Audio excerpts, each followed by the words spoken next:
कि इन्हां तरमीमां दा एक आम आदमी नूं की फायदा है ते इहदा जवाब हुंदा है नफी च। मैं 3-4 लोगों को पूछा भी, मैं तरमीम आंदी भी की हिसाब किताब, उन्होंने मैनू कहिंदे अगों उन्होंने आख्या साडी तां भाई रोटी नहीं पैंदी पूरी हुंदी, असीं तरमीमां नूं क्यों की करिए। मैं कहा होया की है, कहंदे तुसीं महंगाई वेखी है। बहरहाल चीनी ते दीगर अशिया खुरनोश की मुसलसल वधदियां होईयां कीमतां ने आवाम का जिहड़ा लक है ना वो ना सिर्फ तोड़िया है बल्कि तोड़ मरोड़ दिता है। मुल्क के मुख्तलिफ शहरों के विच चीनी की कीमत डबल सेंचुरी पार कर गई है। साडी क्रिकेट टीम को कुछ होवे ना होवे इत्थे चीनी सेंचुरी ते सेंचुरी बनाई जाती है। कोयटा दे विच 220 रुपये, पेशावर दे विच 210 रुपये, कराची दे विच 195 रुपये, पंजाब के कई इलाकों में, पंजाब तो खैर हर चीज़ अपनी मर्जी करता है ना, उत्थे कई इलाकों में 200 रुपये फी किलो रेट आ रहा है, जबकि फैसलाबाद दे विच 190 रुपये है, मुल्तान दे विच जिहड़ा फी किलो 188 रुपये है। पंजाब दे विच जिहड़ी क्रशिंग है वो शुरू ना करन वालियां शुगर मिलों के खिलाफ कार्रवाई का फैसला भी किया गया और शुगर कैन कमिश्नर के मुताबिक 27 शुगर मिल्स क्रशिंग शुरू कर चुकिया ने, जबकि बाकी 14 मिल्स की जांच हजे की जाएगी। दूजे पासे हुकूमत ने डीजल की कीमत दे विच 6 रुपये फी लीटर इजाफा भी करता है। चलो जी करो गल है, हुण दसो तरमीमां कैसियां हो रही ने फिर है। नई कीमत जिहड़ी हैगी है ना वो 284 रुपये तकरीबन कोई 44 पैसे मुकर्रर कर दी गई है, जबकि पेट्रोल की कीमत जिहड़ी है वो 265 रुपये 45 पैसे बरकरार कर दी है। शहरियां ने डीजल की कीमत दे विच इजाफा मुस्तरद तक कर दिता है कि महंगाई के सताए आवाम के उत्ते मजीद तुसी बोझ ना पाओ। दूजे पासे वज़ीर आज़म के मुशीर राना सनाउल्लाह का कहना है कि महंगाई घट करने की ख्वाहिश के बावजूद IMF ने इजाजत नहीं दी। आवाम महंगाई के गुस्से विच है, यानी कि आवाम नूं रिलीफ देने वास्ते भी IMF के तरले करने पैंदे हैं, उन्होंने भी गोडियां गिटियां जाके बहना पैंदा। बाजार दे विच सब्जियां दे रेट लिस्ट जिहड़े ने ना वो कुछ होर ही हुंदे ने, लैन जाओ तो कुछ होर हुंदे ने। फल ने वो आम इंसान की पहुंच तो दूर है। हुण लगता है कि फलों के स्टीकर्स नाल ही गुजारा करना पएगा। मेरा नहीं ख्याल कि आम आदमी जिहड़ा वो कोई सेब केला अमरूद खा सकता है। इत्थे रोटी नहीं पूरी हुंदी। इत्थे मैनूं तुसीं सिर्फ एक गल दसो, वैसे महंगाई की गल तां करदे हैं, मैं ये जिहड़े हुकूमती साडे वुज़रा हैगे ने, जिहड़ी साडी हुकूमत है, वैसे तो साडी हुकूमत बड़ा कोई काम करती पई है, ठीक है कि भी असी बड़ा खुशहाल कर दिता, कारपेटेड रोड बना देते हैं, पुल बना देते, ब्रिज बना देते, आ करता वो करता बला बला बला।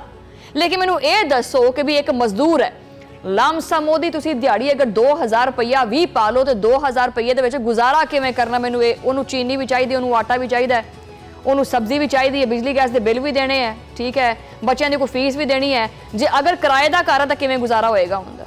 चलो ये भी चीज़ तुसी साइड ते कर लो। हुकूमती वुज़रा राणा सनाउल्लाह साहब मैनूं ये भी चीज़ दसो, वैसे तो तुसी माशाअल्लाह बड़े अकलमंद है, हर गल का तुहाडे कोल तोड़ हुंदा है। ये भी दस दिओ कि अगर कोई बंदा अजकल के दौर 1 लाख रुपया भी कमांदा है, पुछ के वेखो। मैं तो गुजारिश करांगी अपने प्रोड्यूसर नूं कि कदी प्रोग्राम दे विच लिया के भाओ ना, जिन्नी तनख्वाह हैगी 1-1.5 लाख रुपया किदां गुजारा करते। इस तो पहले कि मैं मजीद जज्बाती होवां, सब्जियां दे रेट वाल आने जी। गोभी जिहड़ी ना वो रोलदी फिरदी है, प्याज आलू वो कहते हैं साडे उत्ते भी अख रखनी, किवें रखीए उन्हां दे उत्ते अख। सब्जी दे रेट हुकूमती दावियां दे बिल्कुल ही अगे पिछे जा रहे। चीनी इन्नी महंगी हो गई है कि हुण जायका भी जिहड़ा ना वो मिठा नहीं लगदा। एक चीनी तो हैगी सी लोकां दे कोले, चीनी ते डीजल दी रेस लगी पई है भी मैं अगे जाना, वो कहंदी नहीं मैं अगे जाना। ट्रिपल सेंचुरियां मुकम्मल करते पे ने। वधदी हुई महंगाई समझो बाहर जा रही है। इस तरह के हालात दे विच एक आम इंसान किदां गुजारा करेगा।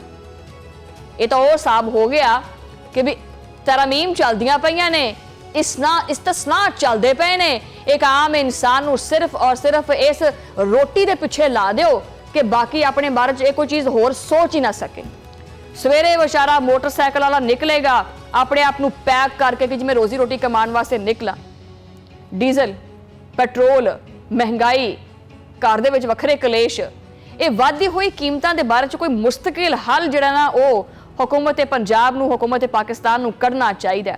और दूजी गल ये है कि ये जिहड़ियां मंडियां लाइयां हुंदियां उन्हां मंडियां दे विच भी सब्जियां दे मुख्तलिफ रेट्स हुंदे ने, यानी हुकूमत की तरफों जो रेट दिता जाता है वो जिहड़े सब्जी फरोश ने या फल फरोश ने वो अपनी मर्जी का रेट ला लेंदे हैं। और तुसीं ये भी चीज़ चैक करो साडी आवाम दा कि रेट सब्जी तो चलो ला लेंदे है, फल भी ला लेंदे है, ਲੇਕਿਨ ਅਕਸਰ ਤੁਸੀਂ ਨੋਟਿਸ ਕਰਨਾ ਕਿ ਉਹਨਾਂ ਨੇ ਸਟicker ਉਸ ਜਗ੍ਹਾ ਤੇ ਲਾਇਆ ਹੁੰਦਾ ਹੈ ਜਿੱਥੋਂ ਉਹ ਸਬਜ਼ੀ ਜਾਂ ਉਹ ਫਲ ਮਾੜਾ ਜਿਹਾ ਗਲਿਆ ਹੁੰਦਾ ਹੈ। ਟੈਕਨੀਸ਼ੀਅਨ ਚੈੱਕ ਕਰੋ ਤੁਸੀਂ ਵੀ ਕਿੰਨੀ ਜ਼ਿਆਦਾ ਤੇਜ਼ ਹੁੰਦੇ ਨੇ ਵੈਸੇ ਇਹ। ਬਹਰਹਾਲ ਇਹ ਸਾਰੀ ਸੂਰਤ-ਹਾਲ ਦੇ ਉੱਤੇ ਜਿਹਨਾਂ ਨਾਲ ਗੱਲਬਾਤ ਕਰਦੇ ਆ ਮੇਰੇ ਨਾਲ ਮੌਜੂਦ ਨੇ ਡਾਕਟਰ ਕੈਸ ਅਸਲਮ ਸਾਹਿਬ। ਡਾਕਟਰ ਕੈਸ ਅਸਲਮ ਸਾਹਿਬ, ਸਵਾਲ ਜਿਹੜਾ ਨਾ ਉਹ ਹੀ ਹੈ ਕਿ ਮਹਿੰਗਾਈ ਨੇ ਆਵਾਮ ਦਾ ਜੀਣਾ ਮੁਸ਼ਕਲ ਕਰ ਦਿੱਤਾ ਹੈ ਤੇ ਹਕੂਮਤ ਦੀ ਤਰਫੋਂ ਮਹਿੰਗਾਈ ਦੇ ਵਿੱਚ ਕਮੀ ਦੇ ਜਿਹੜੇ ਦਾਅਵੇ ਨੇ ਉਹਨਾਂ ਦੇ ਬਾਵਜੂਦ ਜਿਹੜੀਆਂ ਜ਼ਰੂਰਤ ਦੀਆਂ ਚੀਜ਼ਾਂ ਨੇ ਉਹ ਮੁਸਲਸਲ ਵਧਦੀਆਂ ਪਈਆਂ ਹੈ। ਮਹਿੰਗਾਈ ਦੇ ਵਿੱਚ ਮੁਸਲਸਲ ਇਜ਼ਾਫੇ ਦੀ ਵਜ੍ਹਾ ਕੀ ਹੈ, ਤੁਹਾਨੂੰ ਕੀ ਲੱਗਦਾ ਹੈ? ਮਹਿੰਗਾਈ ਦੀ ਸ਼ਰ੍ਹਾ ਉੱਤੇ ਕਈ ਵਜ੍ਹਾ ਨਾਲ ਜਾ ਰਹੀ ਹੈ। ਪਹਿਲੀ ਗੱਲ ਤੇ ਇਹ ਹੈ ਕਿ ਸਾਡੀ ਸੰਸਥਾ ਕੰਮ ਨਹੀਂ ਕਰ ਰਹੀਆਂ, ਉਹ ਬੈਠ ਗਈਆਂ ਹੋਈਆਂ, ਲੋਕਾਂ ਕੋਲ ਕੁਵਤ ਖਰੀਦ ਹੀ ਨਹੀਂ ਹੈਗੀ, ਬੇਰੁਜ਼ਗਾਰੀ ਹੈਗੀ ਹੈ। ਦੂਸਰੀ ਗੱਲ ਤੁਹਾਡੀ ਜਿਹੜੀ ਸਾਡੀ ਜ਼ਰਾਅਤ ਹੈ ਉਹ ਬਿਲਕੁਲ ਉਹਦਾ ਪੱਠਾ ਬੈਠਾ ਹੋਇਆ ਹੈ। ਪਹਿਲੇ ਹੀ ਅਨਾਜ ਨਹੀਂ ਪੈਦਾ ਹੋ ਰਿਹਾ, ਕਿਸਾਨ ਮੁਸ਼ਕਿਲ ਵਿੱਚ ਸੀ, ਅਨਾਜ ਉਹਨਾਂ ਦਾ ਖਰੀਦਿਆ ਨਹੀਂ ਜਾ ਰਿਹਾ ਸੀ ਤੇ ਹੁਣ ਫਿਰ ਫਲੱਡ ਆ ਗਏ ਤੇ ਤੁਹਾਨੂੰ ਅਫਗਾਨਿਸਤਾਨ ਤੋਂ ਖਰੀਦਣੀ ਪੈ ਰਹੀਆਂ ਸੀ ਚੀਜ਼ਾਂ। ਹੁਣ ਅਫਗਾਨਿਸਤਾਨ ਨਾਲ ਵੀ ਬਾਰਡਰ ਬੰਦ ਹੋ ਗਿਆ ਤੇ ਉੱਥੋਂ ਵੀ ਚੀਜ਼ਾਂ ਨਹੀਂ ਆ ਗਈਆਂ। ਫਿਰ ਤੁਹਾਡੇ ਡੀਜ਼ਲ ਮਹਿੰਗਾ ਤੁਸੀਂ ਕਰਦੇ ਹੋ, ਤੁਸੀਂ ਆਪਣੀ ਜ਼ਰਾਅਤ ਨੂੰ ਸ਼ਹਿਰਾਂ ਤੋਂ ਬਾਹਰ ਲੈ ਗਏ ਹੋ ਤੇ ਟਰਾਂਸਪੋਰਟ ਕਾਸਟ ਵਧੀ ਹੈ, ਇਨਪੁਟ ਕਾਸਟ ਵਧੀ ਹੈ। ਮੈਨੂੰ ਇਹ ਪਤਾ ਹੈ ਕਿ 100 ਰੁਪਏ ਦੀ ਚੀਜ਼ ਪੈਦਾ ਕਰਨੀ ਹੋਵੇ ਤੇ 150 ਰੁਪਏ 200 ਰੁਪਏ ਦੀ ਇਨਪੁਟ ਕਾਸਟ ਹੈ। ਫਿਰ ਹੁਣ ਟੈਕਸ ਵੀ ਲੱਗ ਗਏ ਤੇ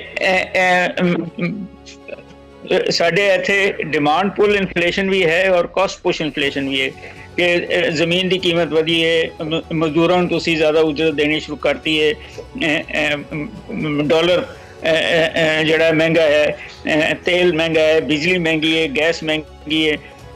ਫਿਰ ਅਜਰ ਆਪਣਾ ਮੁਨਾਫਾ ਜ਼ਿਆਦਾ ਲਾਉਣਾ, ਵਿੱਚ ਇੱਕ ਮਿਡਲਮੈਨ ਵੀ ਹੈਗਾ ਜਿਹੜਾ ਕਿ ਉਹਦਾ ਨਾਂ ਆਪਣੇ ਪੈਸੇ ਕਿਸਾਨ ਨੂੰ ਵੀ ਨਹੀਂ ਦਿੰਦਾ ਤੇ ਬਾਜ਼ਾਰ ਵਿੱਚ ਚੀਜ਼ਾਂ ਮਹਿੰਗੀਆਂ ਦਿੰਦਾ ਹੈ। ਸੋ ਇੱਕ ਬਹੁਤ ਸਾਰੀਆਂ ਚੀਜ਼ਾਂ ਔਰ ਗਵਰਨਮੈਂਟ ਦੇ ਟੈਕਸ ਲੱਗੇ ਨੇ ਤੇ ਬਹੁਤ ਸਾਰੀਆਂ ਚੀਜ਼ਾਂ ਜਿਨ੍ਹਾਂ ਦੀ ਵਜ੍ਹਾ ਨਾਲ ਚੀਜ਼ਾਂ ਗਵਰਨਮੈਂਟ ਜਿਹੜਾ ਕਹਿੰਦੀ ਹੈ ਕਿ ਮਹਿੰਗਾਈ ਘਟੀ ਹੈ, ਉਹ ਇਹ ਨਹੀਂ ਕਹਿ ਰਹੀ ਕਿ ਮਹਿੰਗਾਈ ਘਟੀ ਹੈ, ਉਹਨੇ ਕਿਹਾ ਕਿ ਮਹਿੰਗਾਈ ਵਧਣ ਦੀ ਸ਼ਰ੍ਹਾ ਘਟੀ ਹੈ ਕਿ 4% ਤੇ ਮਹਿੰਗਾਈ ਵੱਧ ਰਹੀ ਹੈ ਜਾਂ 7% ਤੇ ਮਹਿੰਗਾਈ ਵੱਧ ਰਹੀ ਹੈ। ਜਿਹੜੀ ਮਹਿੰਗਾਈ ਵੱਧ ਚੁੱਕੀ ਹੈ ਉਹ ਵੱਧ ਚੁੱਕੀ ਹੈ, ਉਸ ਦੇ ਉੱਤੇ ਇਹ ਸ਼ਰ੍ਹਾ ਹੈਗੀ ਹੈ 4% ਜਾਂ 7%। ਫਿਰ ਐਵੇਂ ਕਿ ਸ਼ਰ੍ਹਾ ਸੂਦ ਵੀ 11% ਤੋਂ ਥੱਲੇ ਨਹੀਂ ਆ ਰਿਹਾ ਤੇ ਸਾਰੀਆਂ ਜਿਹੜੀਆਂ ਇੰਡੀਕੇਟਰਸ ਹੁੰਦੀਆਂ ਮਈਸ਼ਤ ਦੀਆਂ ਉਹ ਸਾਰੀਆਂ ਮਹਿੰਗਾਈ ਵੱਲ ਜਾ ਰਹੀਆਂ। ਸਵਾਲ ਸਿਰਫ ਮਹਿੰਗਾਈ ਦਾ ਨਹੀਂ ਹੈ, ਸਵਾਲ ਇਹ ਹੈ ਕਿ ਚੀਜ਼ਾਂ ਪੈਦਾ ਹੋਣੀਆਂ ਚਾਹੀਦੀਆਂ ਤੇ ਲੋਕਾਂ ਨੂੰ ਰੋਜ਼ਗਾਰ ਮਿਲਣਾ ਚਾਹੀਦਾ ਤੇ ਫਿਰ ਇਹ ਮਹਿੰਗਾਈ ਤੰਗ ਨਹੀਂ ਕਰੇਗੀ। ਅੱਛਾ ਕੈਸ ਅਸਲਮ ਸਾਹਿਬ, ਮੈਨੂੰ ਇਹ ਦੱਸਿਓ ਕਿ ਹਮੇਸ਼ਾ ਇਨਸਾਨ ਕੋਸ਼ਿਸ਼ ਕਰਦਾ ਹੈ ਜੀ ਕਿ ਮੇਰੀ ਤਨਖਾਹ ਅਗਰ ਐਨੀ ਹੋ ਜਾਏ ਤਾਂ ਸ਼ਾਇਦ ਮੇਰਾ ਗੁਜ਼ਾਰਾ ਸਹੀ ਹੋ ਜਾਏ। ਜਦੋਂ ਇਨਸਾਨ ਉਨੀ ਤਨਖਾਹ ਤੱਕ ਪਹੁੰਚ ਜਾਂਦਾ ਹੈ ਤੇ ਪਤਾ ਲੱਗਦਾ ਕਿ ਉੱਥੇ ਮਹਿੰਗਾਈ ਦੀ ਰੇਸ਼ੋ ਹੋਰ ਵੱਧ ਗਈ ਹੈ, ਇਹਨੂੰ ਬੈਲੈਂਸ ਕਿੱਦਾਂ ਕੀਤਾ ਜਾਏ? ਦੇਖੇ ਜਿਹੜੀ ਗੱਲ ਬੜੀ ਜ਼ਰੂਰੀ ਹੈ ਉਹ ਦੇਖਣ ਵਾਲੀ ਹੈ ਕਿ ਬਹੁਤ ਅਮੀਰ ਜਿਹੜੇ ਨੇ ਉਹਨਾਂ ਟੈਕਸ ਦਿੰਦੇ ਨੇ, ਉਹਨਾਂ ਨੂੰ ਸਰਕਾਰੀ ਤੌਰ ਦੇ ਉੱਤੇ ਸਸਤੀਆਂ ਚੀਜ਼ਾਂ ਵੀ ਮਿਲ ਜਾਂਦੀਆਂ, ਮੁਫਤ ਕਾਰਾਂ ਵੀ ਮਿਲ ਜਾਂਦੀਆਂ, ਮੁਫਤ ਡਰਾਈਵਰ ਵੀ ਮਿਲ ਰਹੇ ਨੇ। ਅਸਲ ਤੇ ਇਸ਼ੂ ਔਰ ਜਿਹੜੇ ਪਿੰਡਾਂ ਵਿੱਚ ਲੋਕੀ ਰਹਿ ਰਹੇ ਨੇ ਉਹ ਹਮੇਸ਼ਾ ਗੁਰਬਤ ਵਿੱਚ ਰਹਿ ਰਹੇ ਨੇ। ਗਰੀਬ ਆਦਮੀ ਜਿਹੜਾ ਹੈ ਉਹ ਕੋਈ ਨਾ ਕੋਈ ਘਰ ਦੇ ਸਾਰੇ ਜੀ ਇਕੱਠੇ ਕੰਮ ਕਰਕੇ ਕੁਛ ਨਾ ਕੁਛ ਜ਼ਿੰਦਗੀ ਚਲਾ ਰਹੇ ਹਨ ਜਾਂ ਲੰਗਰ ਖਾਣਿਆਂ ਤੋਂ ਖਾ ਰਹੇ ਹਨ। ਅਸਲ ਮਸਲਾ ਜਿਹੜਾ ਹੈ ਉਹ ਮਿਡਲ ਕਲਾਸ ਦਾ ਹੈ। ਹੁਣ ਤੇ ਅਪਰ ਮਿਡਲ ਕਲਾਸ ਵੀ ਜਿਹੜੀ ਹੈ ਆਪਣਾ ਸਟੈਂਡਰਡ ਮੇਨਟੇਨ ਨਹੀਂ ਕਰ ਸਕ ਰਹੀ। ਅਪਰ ਮਿਡਲ ਕਲਾਸ ਜਿਹੜੀ ਹੈ ਜਾਂ ਮਿਡਲ ਕਲਾਸ ਜਿਹੜੀ ਹੈ ਉਹ ਬੱਚਿਆਂ ਨੂੰ ਸਕੂਲ ਭੇਜਣਾ ਮੁਸ਼ਕਿਲ ਹੋ ਗਿਆ। ਦੇਖੋ ਜੀ 40,000 ਰੁਪਏ ਮਾਹਾਨਾ ਜਿਹੜੀ ਮਿਨੀਮਮ ਵੇਜ ਹੈ ਉਹਨੂੰ ਜਦੋਂ ਤੁਸੀਂ 30 ਦਿਨਾਂ ਵਿੱਚ ਤਕਸੀਮ ਕਰੋ ਤੇ ਤੁਹਾਨੂੰ ਉਹ 1,130 125 ਜਾਂ 130 ਰੁਪਏ ਆਉਂਦੇ ਨੇ ਰੋਜ਼ ਦੇ।